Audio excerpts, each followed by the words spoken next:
tracks in house, tribal, big room and progressive. Put your hands in the air. Some of today's freshest beats.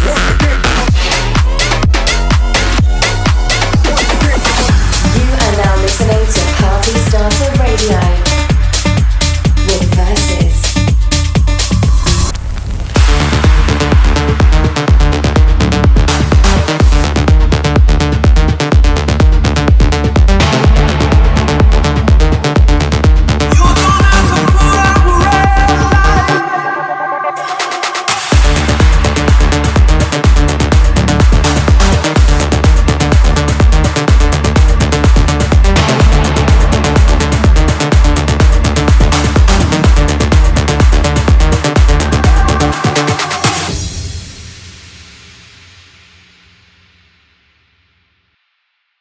Yo, what's up everyone? This is Versus and welcome to Season 2 of Party Starter Radio Live. I wanted to thank you all for all of the amazing support, for the comments, the DMs. It really meant a lot for Season 1. It's got me super excited to show you guys what we got in store for Season 2, and we're already working on some special stuff for Season 3 coming up.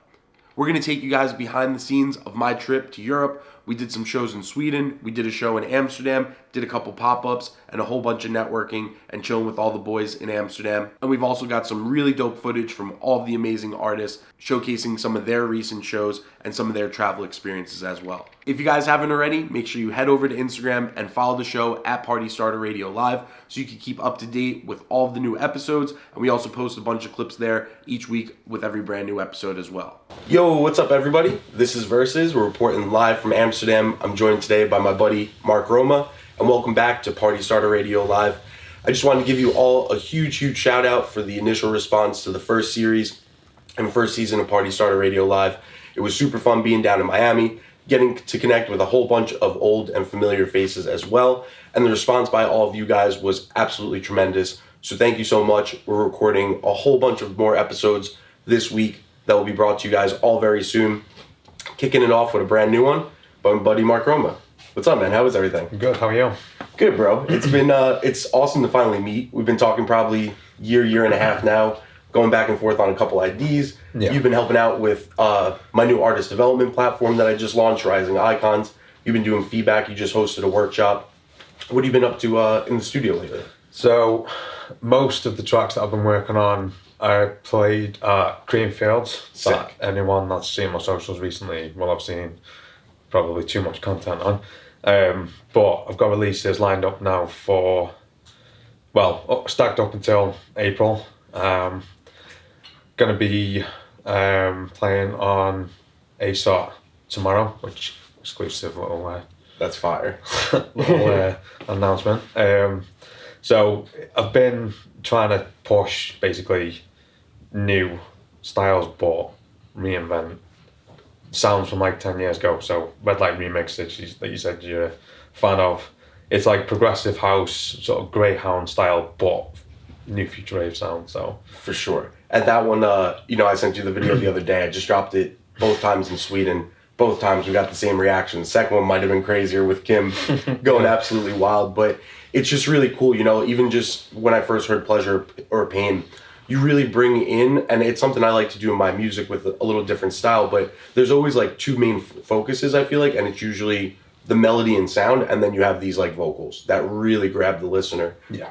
And that was the other day where, the crowds in Sweden, they're very receptive, but it's also a little bit difficult because there's so many different styles of music that are popular there. But when like something from Swedish House or Alesso or one of those classic sing-alongs come on, they know every word. Yeah. And when like the Redlight remix came on, you saw everybody's attention like shift. We turned the lights on to red right away in there. So really awesome, man. And I think you do a really good job as well of taking stuff that's very streamable and very digestible, but it also translates to the main stages. And I feel like that's something that's somewhat a little bit difficult at a lot of points too. But what's it been like for your journey? Because I mean, for me, like I said, as soon as Pleasure or Pain came out, I'm sure for a lot of people that was like really what got you on their radar and stuff as well. Yeah. But kind of take us back and like, how did you get started? Was there like something that kind of happened before that led to Pleasure or Pain for you? Well, funnily enough, last ADA 2019, I had no releases, hadn't even decided on Mark Roma as a name yet. nothing. Yeah. Completely unknown. And I kept having advice like, if you make a track, just put it out. Yeah. Just put it out. Doesn't matter if it's bad, good. People will find you. But I thought I didn't want to just put out low quality, this'll do work. So maybe 4 years worth of practice, and then went to ADA 2019, and every time I showed someone like Blaster Jacks or a couple of guys from Spinning, they'd be like, you can release, you can, you know how to produce, what are you doing? And like our mutual friend Lee Fallon, he was like, what are you doing sat in your room? Just put this stuff out. So I did. First track with him ended up on number 1, Beatports. It was a side trance track. Then I decided I like techno. Yeah. So then I ended up releasing on Spinning. And then the third track was Pleasure of Pain, Sick. Kryder, which was nice. the future wave stuff. So I like trying different styles. So but that ended up at number 1 as well. So. And what, the first one was the Dorn one on Spinning? First one was the side trance one. Yeah. Second one was the Spinning. Yeah. Third one was Pleasure of Pain, which was the big track of the year last year. So yeah. And me and Kryder, we've been going back and forth too between Susumi and Criterion and stuff. Yeah. What was that like? I mean, I'm sure he was somebody that you've looked up to and was probably an inspiration for you for a while. What was it like getting to constantly be in contact and be pushing the records and everything together as well?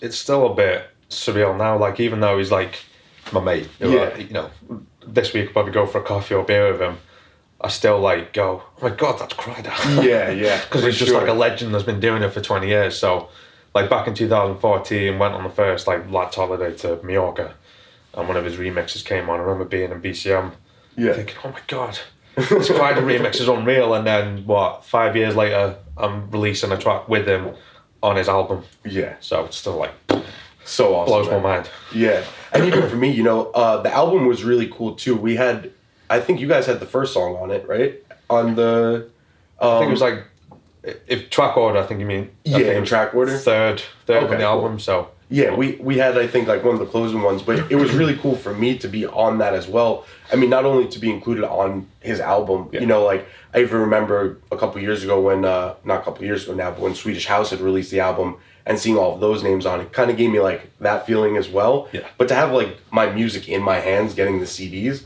was pretty cool too. Oh, did you get a physical album as well? Yeah, I had to go grab one. I was like, I need one of these for my show. I want a physical album. Never gonna play it. I'm really a producer, I promise. But even for us, I was having a conversation yesterday with somebody else's manager, and she was asking me, from 2019, the last time I was here, to now, with some of the things I've accomplished and stuff, what it kind of feels like.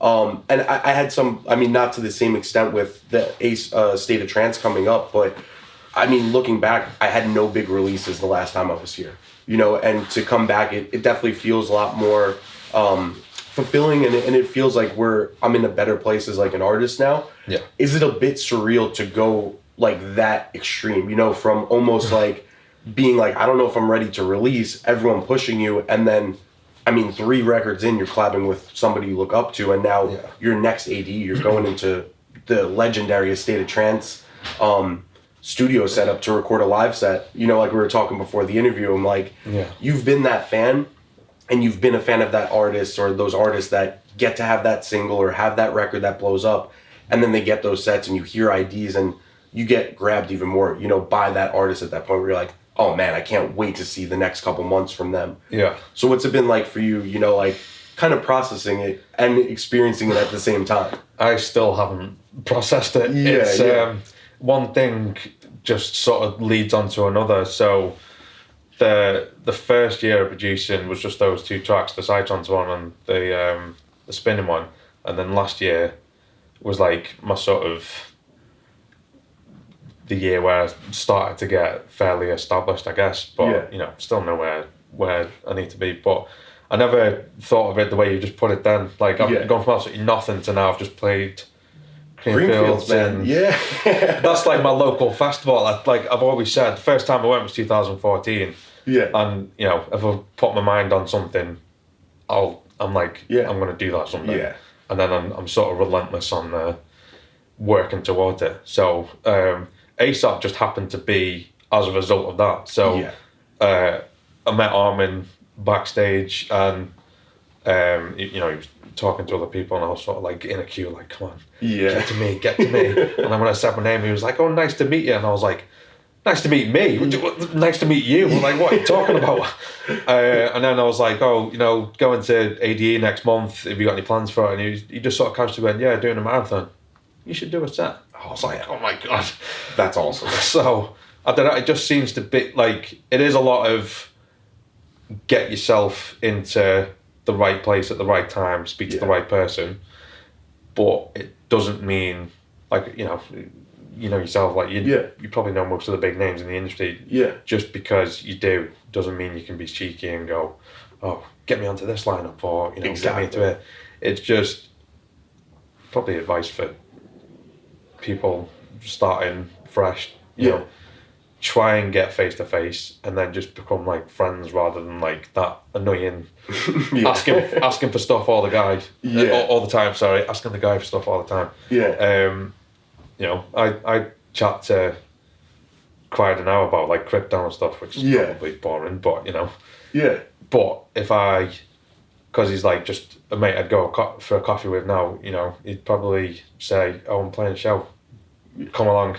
Exactly. Don't have to buy tickets or anything like that. In fact, he did do that. He was playing Tomorrowland, and he said, I've got these passes, and I said, oh, right, you know, I'm watching. He went, it's in 2 weeks, so they're free, just get here. Yeah. So me and Lee were like, oh my God, so we had to get to Tomorrowland for a day on a budget, but that's purely just because we made a track last year, and then since then, we're just, you know. It's been going. Yeah, so. We interrupt this episode to make sure you guys like the video, subscribe to the channel, and let's get the party started. Back to the episode. You know, I honestly, I think that's some of the best advice, you know, for upcoming producers, and I think even just people in general that maybe work in like entertainment or like a creative space, because it is really tough. I mean, especially in music, like it's a beautiful thing that there's artists you look up to. Yeah. But it is hard that like in that transition process as you're coming up to realize like this is just a person, like at first, you know, and it's just a normal dude or a normal girl that does their day to day and has normal conversations. And I think for me, it was like early on, you know, I had a lot of those memories. I mean, the first time I met Kryder, I was so adamant because I couldn't get in contact for Susumi. And I'm like, I just moved to LA. I had like really shitty demos at that point. Yeah. And I stood outside a club for 2.5 hours with a USB for a remix that he had tweeted me about. Yeah. I waited for him to walk up to the club, and I'm like, yo, what's up, man? Like, I'm Versus, blah, blah, blah. I hand the USB. I'm like, and I got this remix of like that old school track. And like, he's like, yeah, what remix? And I just couldn't even remember the name. I'm like, I don't know, but there's a remix on there basically. And he was probably like, this kid's a fucking idiot. You know, like walking around, especially knowing him now.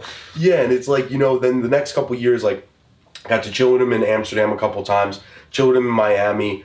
He came out to LA, got to hang out with him and Tom Starr. And they're really just some of the most down-to-earth, fun guys, you know, like especially when it's in person and stuff. So I really think, you know, I mean, for you, from an outside perspective, it just really seems very unforced. And I think that's something, you know, there's a fine line between wanting it, and you're part of Rising Icons. I'm sure you would give the same advice. Yeah. I try and tell the students all the time, or people that I mentor, you want to be pushy and you want to put yourself in the right position, but you don't want to be annoying, and you don't want to ask for things without bringing value. And I think like right away, your music speaks for itself, and that's the value. And you're a good dude, you know, so when you have these interactions with people, you're building this natural friendship and this natural relationship. Yeah. And then they want to just do stuff. You know, like Armin doesn't need to sit there and be like, yeah, you should just throw a set on, but he loves your music. Yeah. And now you're face to face, and he's like, well, fuck yeah, why wouldn't you just throw a set on? You're on Armada, I'm supporting your music all the time. Yeah. So I think that's like, I don't know, I just think that's one of those things that's a nice piece of advice, that if you're out there, if you're trying to network, if you're trying to just get your name out there, the more genuine relationships you build, you're really going to see the results come from that. And I think in the long run, you know, especially for me, it's like now in the studio and when I'm working on projects, I love working with my friends. And it's always a more fun process. It's always an easier process in some senses. And, you know, when then you achieve goals, like to do that with your friends is awesome at the end of the day too. You know, to see something take off, it's one of your idols that turns into one of your good friends now. It's an awesome story.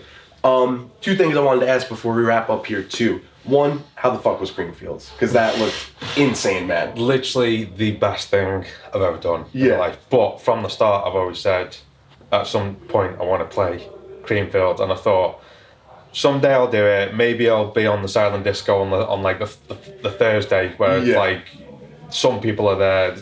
Most people come from like the Friday to the Sunday, but again, it was because it was a combination of like my music, I guess, resonating with the right people, and then there's like a Creamfields Facebook social group, and the admins there, they came to see like a show, and I've been for beers with them, and face to face, because everything's online all the time.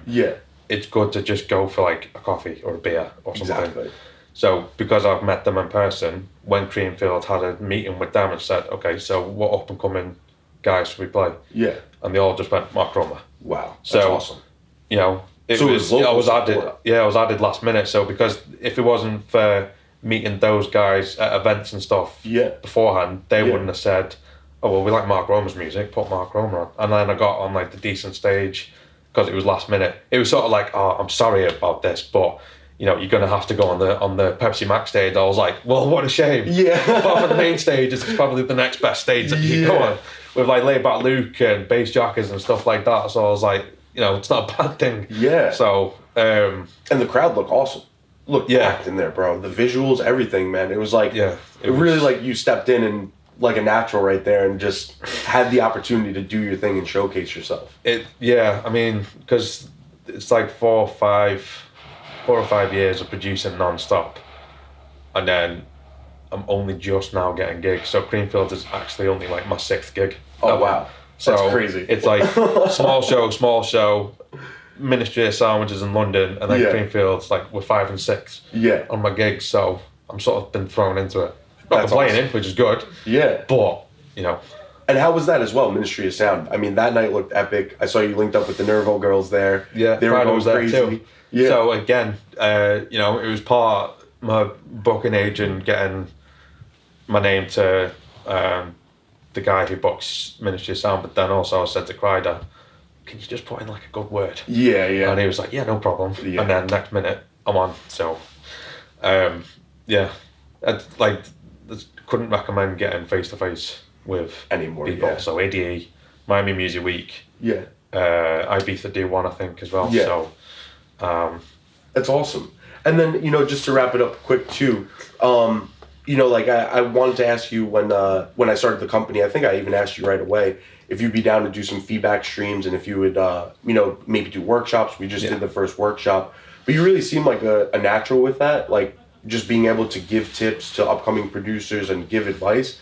And I think it's really cool too. Like I've really fallen in love with that whole side of things. And at first it really started that I was a bedroom producer, needed some extra money. It developed into a full-time job. That company closed down. Now I've launched my own company. But it's really been like one of the most fulfilling parts of like this whole journey and seeing people's progress. 2 parts. One, like, do you feel like you're a natural with that too? And was there something that, like, I don't know, along the road, like, were you always so open, or like at some point when things happen were you like, well, there's no harm in helping people? Because I feel like that's something people, like even for myself sometimes, like especially earlier when people would be like, hey, can you do a track breakdown and then just go through every single thing and this master and this and that. It's like sometimes as producers we're kind of like, we keep some secrets to ourselves and some tips, but you're like very open and advertising it. And it's also great tips, like your pro tips, they're 30-second clips or minute clips. And what you learn in that, I mean, it used to take me hours to sit on YouTube and try to learn some of that stuff. Well, because I'd locked myself in the studio for those like 4 or 5 years, mostly using YouTube to learn, I just felt like if there was something I could... Like, the first workshop was myth bust. So, for example, I'd been doing said thing for ages, and then when I stopped doing that, poor tip, it was like, oh, hang on, now my tracks are better. So this is why I thought, let's do a Mythbuster. And sort of like all these years I've filtered through the good and bad stuff on YouTube. For sure. I'd rather just go, don't do that. Don't bother with this. That's bullshit. Do this instead. So, I've found helping other people has got me further than not helping other people. Definitely. For example, if someone, it's not really producing related, but if they wanted to get a track to someone I know and they're like, oh, you know, they might like this track, I'm just like, yeah, sure. Exactly. Because a year later, I might have a track that goes with someone they know in the industry, and I'm like, oh, you know, I want to get to this label. Exactly. And because I've just helped them for no reason, they've gone, oh yeah, no problem, I'll get it to whoever, and you know. I just had one of my buddies that I've released with say that to me last week, and it was like I was congratulating him on his release. He's like, dude, you hooked me up with that A&R a year and a half ago. And I'm like, I didn't even think. You know, he's like, I owe you one. I'm like, no, you don't. Like, we're good friends and you're talented. Like, me sitting there with the email of a record label I'm not even sending to at the moment, like, holding out on you, what good does that do for me? Exactly. Nothing. Like, if I give it to you and you sign something, by all means, man, yeah, that's even better. But, dude, thank you so much for chilling, for sitting down with me. Absolutely crush it tomorrow on the live stream, man. I can't wait to see it. No, I know you will, and you were telling me too, you got a whole bunch of IDs, so by the time this is out, you guys can definitely head over to YouTube. It'll be the ADE, A State of Trance mix marathon, I believe? Yeah. Cool. Exactly. Mark's going to be playing 30 minutes, I believe. 20 minutes of exclusive IDs, so. If you guys ever need a power hour, we got one original, and he told me a handful of IDs coming, so there's 20-minute pregame, perfect for you guys. Make sure you guys go check it out. When this is getting dropped as well, by this time as well, the Fitz Bar has just opened up at the Pillows Hotel in Amsterdam. So if you guys are ever in Amsterdam, this spot is beautiful. They brought us around the hotel before. We've been checking out the bar, and it is a really, really dope spot. They're also going to do a promo with us, so you guys can head to the description in the bio. And we got a nice discount code for any Party Starter Radio Live viewers. If you guys come out to Amsterdam, this is a great spot to stay, right in the central circle of Amsterdam as well. So huge shout out to them. Thank you guys for using the location and for all of the hospitality. And anything you have coming up that they should keep an eye out for, and best place to connect with you on Instagram? Yeah, best or place. on socials? Yeah, best place, Instagram. Facebook's like a dying animal at the moment, so Instagram. And it's just at Mark Roma? At Mark Roma Music on pretty much every social. Music-wise, I've got tracks once a month up until April. Yeah. So hopefully we get some IDs floating about Ultra Miami in March. Just gonna see what I can. We're gonna put it out there now. I look forward to seeing you down there. We're gonna will it. I'm sure you'll be on a bunch of shows. Yeah. But awesome, man. Thank you so much. Great to finally meet in person. We're always chatting like all the time online.